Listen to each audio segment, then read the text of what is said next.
સુરત સહિત સમગ્ર દેશમાં અયોધ્યામાં થયેલ પ્રાણ પ્રતિષ્ઠા મહોત્સવને મોટી સંખ્યામાં નિહાળવાની સાથે ભવ્ય આરતી પણ કરવામાં આવી હતી। ત્યારે આજના દિવસે શિક્ષણ મંત્રી અને કામરેજના ધારાસભ્ય પ્રફુલ્લ પાનસેરિયાએ પોતાના નવા કાર્યાલયનો આજથી શુભારંભ કર્યો। અહીં તેમણે કાર્યકરો સાથે આરતી પણ કરી હતી, સાથે જ અયોધ્યામાં રામ ભગવાનની થયેલી પ્રાણ પ્રતિષ્ઠા નિહાળી હતી।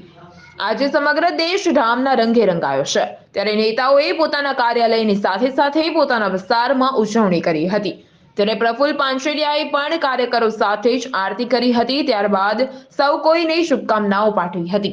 તો નવા કાર્યાલયના ઉદ્ઘાટનને લઈને મોટી સંખ્યામાં કાર્યકરો આવી પહોંચ્યા હતા, જેમણે આજના દિવસે ઉત્સાહ વધાર્યો હોય તેવી લાગણી અનુભવી હતી।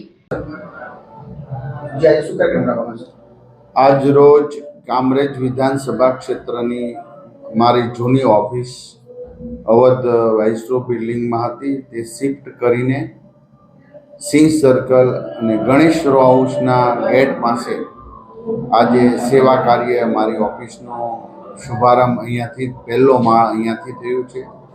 હવે પછી મારા વિસ્તાર અને અન્ય કોઈ લોકોને કોઈ પણ કામગીરી હોય, મારા લગતી હોય, મારે સરકારની રજૂઆત હોય, તેઓએ સિંહ circle Sarthana Ganesh row house ગેટની બાજુમાં જે બિલ્ડિંગ છે એમાં પહેલા માળની મારી ઓફિસ આજે શુભ મુહૂર્ત રામલલ્લાની આરતી કરીને કરી રહ્યા છીએ।